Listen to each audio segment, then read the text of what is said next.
జపమాల ప్రేక్షకులకి నమస్కారం. ఓం వరవరదాయ విజయ గణపతియే నమః. శ్రీ గురుభ్యో నమః. శ్రీమాత్రే నమః. ఈరోజు నుంచి శివపురాణం విందాము. శుక్లాంబరధరం విష్ణుం శశివర్ణం చతుర్భుజం ప్రసన్నవదనం ధ్యాయే సర్వవిఘ్నోపశాంతయే అగజానన పద్మార్కం గజానన మహాన్యసం అనేకదంతం భక్తానాం ఏకదంతం ఉపాస్మహే. శ్రీ శివపురాణం ప్రథమ శ్వాసము పురాణ ప్రశస్తి గురించి విందాము. ఈ భారత భూమి చాలా మిక్కిలి పవిత్రమైన భారతావని. ఎంతో పవిత్రమైన పుణ్యక్షేత్రాలు, నదులు, పుణ్యభూములు అనేకం ఉన్నాయి. అందులో బదరికాశ్రమం త్రిలోక వాసులందరూ అందరికీ కూడా పరమ పావనమైనది. నరనారాయణులు అత్యంత నిష్ఠాగరిష్ఠులే తపం ఆచరించి ప్రదేశం బదరికావనం. అలాంటి మహిమాతిశమైన ఈ భారతావనిలో ఈ బదరిక ఆశ్రమంలో మునులందరూ చేరి ఆ వనంలో ఒక పుణ్యనదీ తీరాన యాగం చేయ సంకల్పించుకున్నారు. అక్కడ యాగం చూడడానికి సూత మహాముని యాగశాల ప్రవేశించి అక్కడ ముని బృందం అందరూ కూడా సూత మహర్షికి అర్ఘ్యపాద్యాలతో సత్కరించి చాలా గౌరవంగా చూశారు. రాశీభూతమైన వేదభూమి విభజన చేసి అష్టాదశ పురాణాలను రచించిన వేదవ్యాస మహర్షి కూడా అతని ప్రియ శిష్యుడైన అతని రాకకు మునివరేణ్యులందరూ కూడా ఆనందం పొందారు. మునులందరూ కూడా చేతులెత్తి నమస్కారం చేసి సూతిని, ముని సార్వభౌమ, లోక కళ్యాణానికై ఈ యాగం జరపబడింది. ఈ శుభ సమయంలో మీ రాక మమ్మల్ని సంతుష్టకరం గావించింది. భగవంతుని లీలలు అనేక పురాణాలు ఇది వల్ల మీ వల్ల మేము విన్నాము. పురాణ గాథలు శ్రవణానందం వనరించాము. ఆ గాథలు మీ వాగామృతధారలై ప్రవహించిన మా హృదయ సీమలు ఎంతో ఆనందం కలిగి ఆ సుకృతం గురించి, శివ మహత్యం గురించి, లీలల గురించి మీ వల్ల మేము వినాలి అనుకుంటున్నాము. చాలా కాలం నుంచి మేము ఎదురు చూస్తున్నాము. ఈనాటికి మా తప ఫలితం వల్ల ఈశ్వరుడి జగములు సృజించినది మొదలు భక్తులకు కొంగు బంగారమై కామితార్థకుడే భక్త సులభుడే ఉన్న కథలు మాకు తెలపాలి అని వేడుకున్నారు. సూతుడు సౌనకాది మహామునులను చూసి, మహాశైలారా, నా భాగ్యమే మహాభాగ్యం. నేను కడు ధన్యుణ్ణి. తప ప్రభావం వలన త్రికాల జ్ఞాన సంపన్నులే అణిమాద్య సిద్ధులతో వెలేసిన మీకు మీరే సాటి. అట్టి మీకు శివ మహత్యాన్ని ప్రబోధించి శివపురాణం వినిపించడానికి నాకు సదవకాశం కల్పించారు. ఈ శివపురాణాన్ని వినేవారు, వినిపించేవారు ఇహలోకంలో ఆయుర ఆరోగ్య మహా ఐశ్వర్యవంతులే, పుత్రమిత్ర కళత్ర సమేతులే సమస్త సుఖోపభోగాలు అనుభవించి తరువాత స్వర్గానికి సుఖాభివీచికలతో ఓలలాడి తుదకు శివ సన్నిధికి వెళ్తారు. శివపురాణాన్ని శ్రద్ధగా వినిన బ్రహ్మహత్య మొదలగు మహాపంచ పాపాలు తొలగిపోతాయి.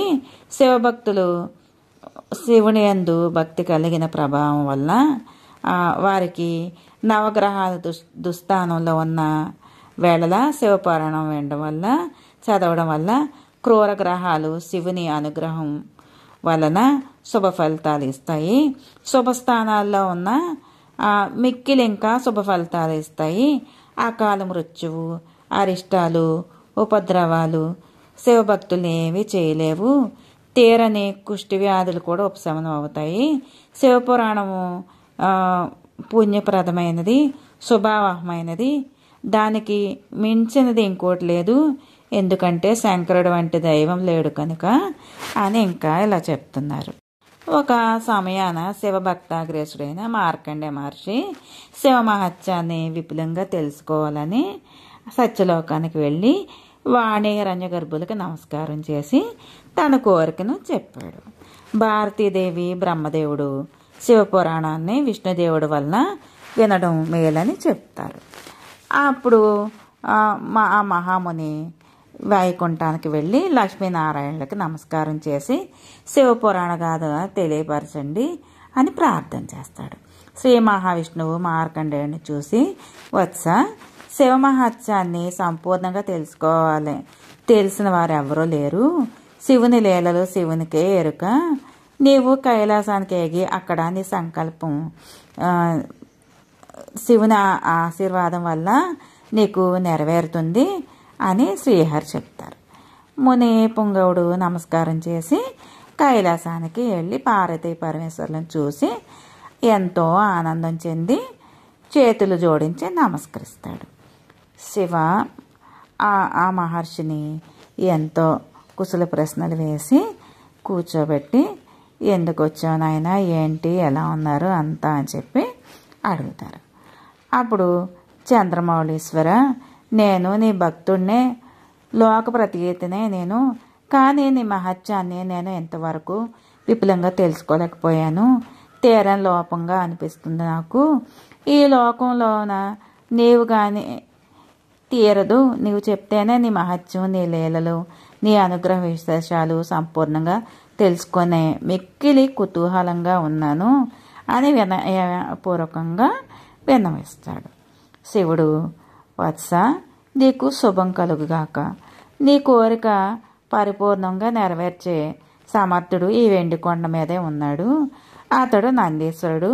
నందీశ్వరుణ్ణి నీవు భక్తి పురస్కారాలతో ప్రార్థించి నీ మనోభీష్టాన్ని నెరవేర్చుకో అని ఆశీర్వదిస్తారు. మార్కండేయ మహర్షి నందీశ్వరుడి దగ్గరికి చేరి, నందీశ్వర, నీవు శివభక్తులలో అగ్రగణ్యుడివి, చాలా గొప్పవాడివి, శివలీలలు కూలంకుషంగా తెలిసిన ప్రాజ్ఞుడివి, గణపతికి కార్తికేయుడికి కూడా తెలియని రహస్యాలు తెలిసిన ధన్యుడివి నువ్వు. శివుని అనుగ్రహానికి పాత్రుడు వలన నీ భక్తి జ్ఞాన వైరాగ్యాలే కారణము. శివుని పురాణము శివుని ఆజ్ఞ మేరకు వినిపించు అని ప్రార్థిస్తాడు. ముని తిలకమా, శివపురాణం శ్రద్ధగా పఠించిన వారికి జన్మరాహిత్యం అవుతుంది, మోక్షం లభిస్తుంది. శివపురాణము నియమనిష్టలతో వినిన చదివిన సకల సంపదలు సమకూరుతాయి. ఒక మాటగా చెప్పవలసిన శివపురాణం భోగమోక్ష ప్రదాయకం అయిన గ్రంథరాజము. నందీశ్వరుడు మార్కండేయ మహామునికి తెలిపిన ఏ విధంగా శివపురాణం మీకు నేను వినిపించుతాను అని సూత మహాముని సౌనకాది మహామునులతో పలికారు. నారద మహాముని. చాలా కాలం క్రిందట నారద మునీంద్రుడు హిమగిరి యందు మానస సరోవరం దగ్గర పర్ణశాల నిర్మించుకొని తపస్సు చేస్తూ ఉన్నాడు. నారద మునీంద్రుడు వనరించిన తపస్సును చూసి దేవేంద్రుడికి తన ఇంద్ర పదవికి ఏదో ముప్పు వాటిల్లుతుందేమో అని భయం వేసి రంభాది అప్సరసలందరినీ కూడా నారద ముని తపస్సు భంగం చేయమని పంపించాడు సురేంద్రుడు. స్వామి ఆజ్ఞ మేరకు ఆ సుందరాంగులు శిరసాహించి మెరుపు తీగల వంటి బంగారు మేనికాంతులతో జిగేలుమని ప్రకాశించే కాలి అందలు హాయిగా గల్లు గల్లుమని మ్రోగి నారదుని ఆ మ్రోగగా అక్షర లేపనాలు, పద విన్యాసాలు, విశిష్ట వైవిధ్యాలు ప్రదర్శించి నాట్యం చేస్తూ ఉన్నారు. వీణులు విందుగా కోటి వీణలు పలికే మెరమిట్లుగా శృంగార గీతాలు పాడుతూ ఆ అమరవేశలు గాన మాధుర్యాలు, పశుపక్షాదులు కూడా కదలకుండా మెదలకుండా చేష్టలుడిగిన నారదుడు చలించలేదు, కన్నెత్తి వారిని చూడనూ లేదు. ఇందువలన వారు ఒక ఆలోచనలో పడ్డారు. నృత్యభంగిమలు, కళాకౌశలాలు ఎంత ప్రదర్శించినా కూడా నారదుని వంక సాభిలాషగా చూసి మరలు గొలిపి వచ్చి మమ్మల్ని అక్కును చేర్చుకో అని చెప్పి నారదుణ్ణి వారు హృదయానికి హత్తుకునేలాగా వింత వింతగా ఏంటో వికారమైన పనులు చేశారు. నారదుడు శివ అని కనులు మూసుకొని మనసుని గ్రహించుకొని ఇంద్రియాలు అదుపులో ఉంచుకొని ఆ నారద మహాముని తపస్సుకి ఉపక్రమించాడు. రంభ ఇంకా నాట్యకత్తులందరూ కూడా సిగ్గుతో తల వంచుకొని మాగవుడి దగ్గరికి వెళ్ళి జరిగిన విషయం అంతా చెప్తారు. ఆ మాగవుడు స్వయంగా నారదుడి దగ్గరికి వచ్చి సురముని అనురించిన తపస్సును ఇంద్ర పదవి కొరకు కాదని ఈశ్వర అనుగ్రహం కోసమని గ్రహించి స్వర్గలోకానికి వెళ్ళిపోతాడు. రంభాదులు తన చెంత చేరిన వలపులు వర్షించిన గురి అవలేదు, వారికి నేను నిగ్రహించుకున్నానని నారదుడు తృప్తి చెంది సంతోషం చెందుతాడు. ఆ సంతోష అతిశయించి గర్వంగా పరిణమించింది. వారి దాక్షల వలన తగులుకొనకుండా నేను మాయను జయించడం బ్రహ్మతనయుడు ఎలా అపోహపడతాడు. ఒక రోజు సత్యలోకానికి వెళ్ళి పరమేష్ఠిని చూసి తాను అనురించిన తపస్సు గురించి ప్రసంగించి పరబ్రహ్మతత్వంను అరచేత అందలి ఉసిరికాయ వలె చూసి తెలుసుకున్నానని అతి సులభంగా మాయను జయించానని చెప్పి నారదుడు ప్రగల్భాలు పలుకుతాడు. నలుముని వంక చూసి నవ్వి ఊరుకున్నాడు. నారదుడు కైలాసానికి ఎగి శివునికి నమస్కరించి దేవదేవ శివమాయను జయించుటే నేను ధన్యుడనయ్యాను అని వక్కాణిస్తాడు. పినాకపాణి అందుకు నారద శివమాయను శివుడై ఉన్న నేనే తెలుసుకోలేకుండా ఉన్నాను, అలాంటి మాయా జయించడం సాధ్యమా? ఏది ఎలా ఉన్నా కడు జాగరూకుడవే మెలుగు, మాయ తగులుకున్నావంటే నీవు కాపాడుకోలేవు అని హెచ్చరిక చేస్తాడు. శివుడు చెప్పిందంతా విని నారదుడు వైకుంఠానికి వెళ్ళి లక్ష్మీ సమేతంగా శ్రీహరి నారదుడికి ఎదురుగా దివ్యాసనంపై కూర్చుని నియోగించి గౌరవించుతాడు. నారదుడు ఆదినారాయణ నేను తపస్సు చేసి జితేంద్రుడనే వెలుగుతున్నాను, శివమాయకు అతీతుడను, శివమాయ సహితం నన్నేమీ చేయలేదు, ఎందుకు నీ అభిప్రాయం ఏంటి అని అడుగుతాడు. అందుకు మాధవుడు నారద నీకు నాకు అతీతమైన శక్తి ఒకటి కలిగి ఉంది, దాన్నే పరాశక్తి అని అంటారు, మహామాయ అని పండితులు కూడా అంటారు. ఆ మహామాయ ప్రకృతి అని, ఆ స్వభావము శివుని విష్ణు అయిన నన్ను వశం చేసుకొని మమ్మల్ని ఆశ్రయించి ప్రపంచంలో ఈ జగం అంతా కూడా తన మాయ అందే పడేసి ముంచి తేలుస్తుంది. ఈ రహస్యం తెలియని వారు శివమాయ అని విష్ణుమాయ అని వ్యవహారం చేస్తూ ఉంటారు. జ్ఞానైన వాడు మాయలు తగులుకొని విలవిల కొట్టుకొని అజ్ఞానంలోకి లోనవుతాడు. తెలివి కలిగి అజ్ఞానంని రూపుమాపి జ్ఞానం అని, ఇది మాయ యొక్క గుణమని, మాయకి అతీతుడైన వాడొక్కడో లేడని తెలుసుకో, నీవైనా జాగ్రత్తగా మెలుగుట మంచిది అని హితాలన్నీ చెప్తారు. నారదుడు మంచిదని తల ఊపి శ్రీనాథుడికి నమస్కారం చేసుకొని భూలోకానికి వస్తాడు. భూలోకాన కళాపురం అని కళ్యాణపురం అనే ఏలే రాజు తన కూతురికి స్వయంవర మహోత్సవాన్ని నిర్ణయించుతాడు. నేల 4 చెరంగులో కూడా ఆ వృత్తాంతం అంతా చాటించుతాడు. రమ్యమైన రాజసౌధానికి రాజకుమారి స్వయంవరానికే చాలామంది చక్కగా అలంకరించుకొని ఉండి ఆ విషయం తెలిసిన నారదుడు కొలువు కూటంలో ప్రవేశించి భూవల్లభుడు ఆద్యప్రాజ్యాలు ఇచ్చి పాదాభివందనం చేసి నారద మునీంద్రుడికి ఘనంగా సత్కరిస్తాడు. రాజకుమారిని రప్పించి నమస్కరించమని రాజు పలుకగా యమవందనం వనరుస్తారు. నిండు యవనంగా నిగనిగలాడుతున్న రాజకుమారి సౌందర్యానికి నారదుడు ఆపాదమస్తకం చూసి మిక్కిలి సంతోషం చెంది ఆవిడ పేరు రామాదేవి. రామాదేవి అందచందాలకు ముగ్ధుడై ముసిముసి మురిపంగాను ముచ్చటలు ఆడుకొని పరిణయం ఆడాలని అనుకున్నాడు. తీయని కోరికలు నారదుని మనసులో కలత చెంది రాజుతో అంటున్నాడు, రాజా, నీవిష్టపడిన నీ కూతురు రమాదేవిని పెండ్లి ఆడాలని నేను సంసిద్ధంగా ఉన్నాను అని అంటాడు. రాజు అందుకు, మునిచంద్రమ, బాగుగా పలికారు. మీ మాటను నేను మన్నించవలసిందే.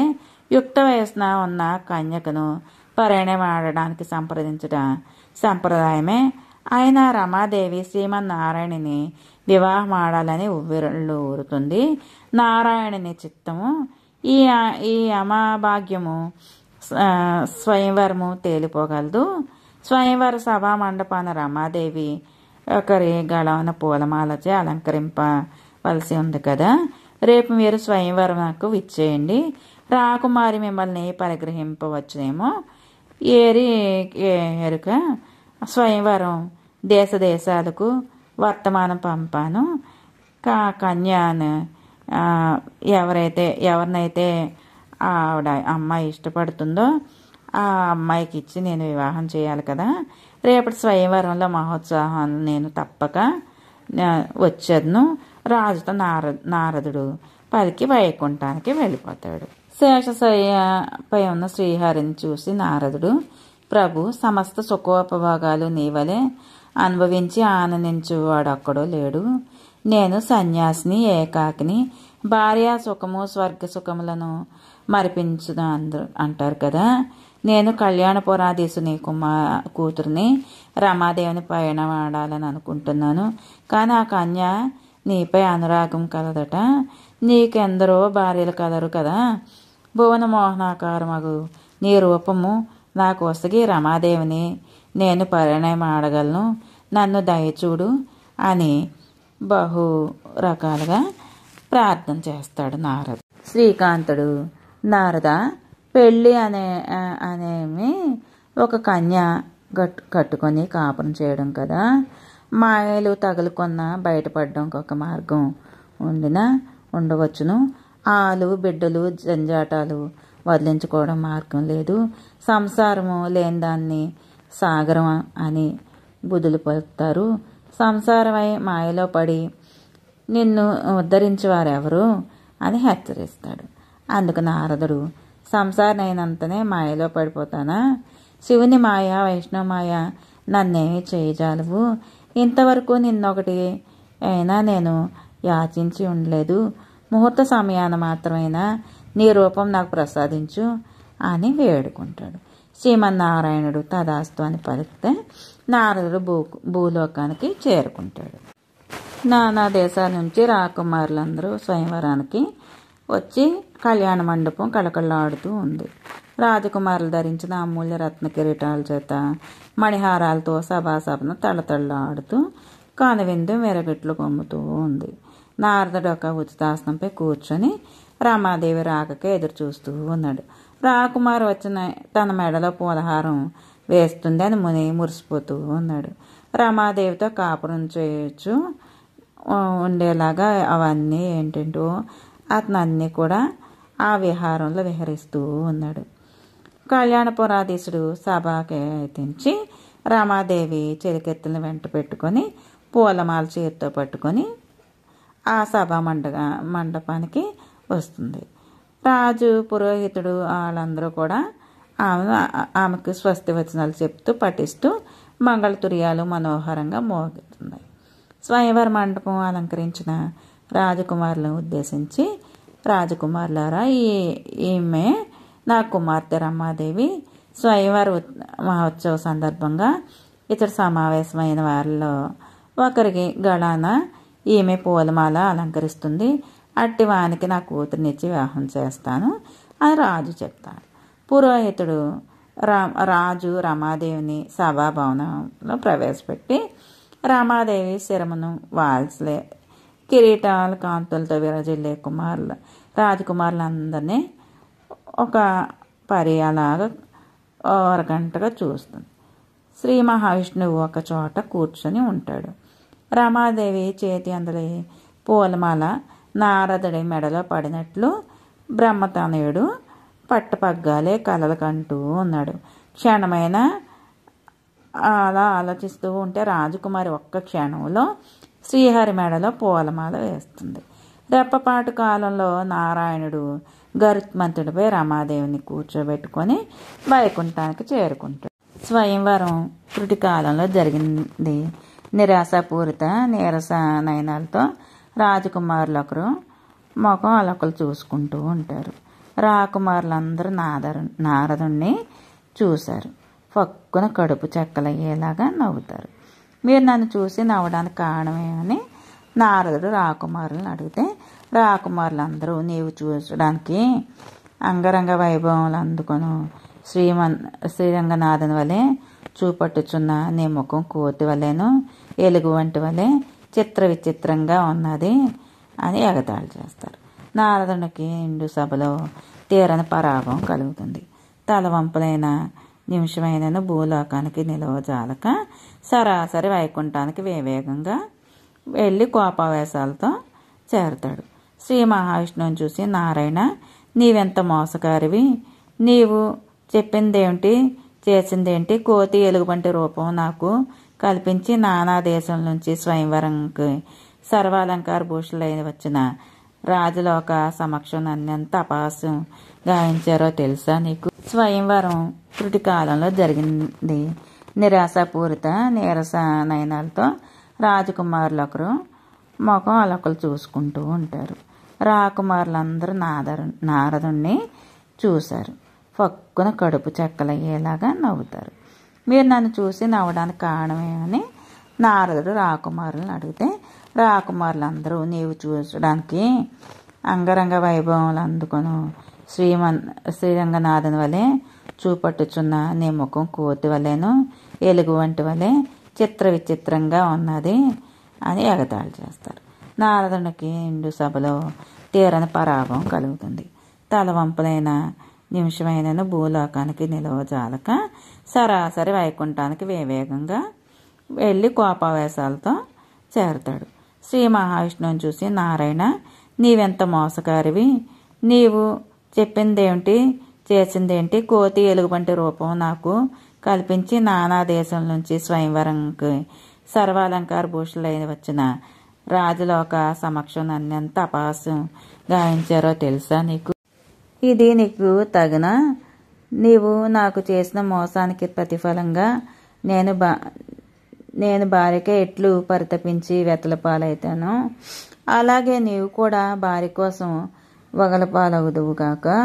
నన్ను మోసగించుటకు నీవు కల్పించిన కోతి ఎలుగుబంటి రూపాలనే నీవు ఆశ్రయించి మరలా నీ భార్యను బడసి సుఖాలు పొందేదోగాక అని నారదుడు శాపమిచ్చి విమోచన తెలుపుతాడు. శ్రీహరి నారదునితో, తాపసోత్తమ, శివమాయ నిన్ను ఆవరించింది. అందువల్ల నీవు జ్ఞాన వైరాగ్యాన్ని కోల్పోయి మోహపరసుడై మోసపోతువి. నేను నిన్ను మోసగించలేదు, అవమానించలేదు. అయినా నన్ను నిర్నిమిత్తంగా శపించావు. మంచిది, నీ వాక్కు అమోఘమైంది. నీ వసగిన శాపానికై చింతించలేదు.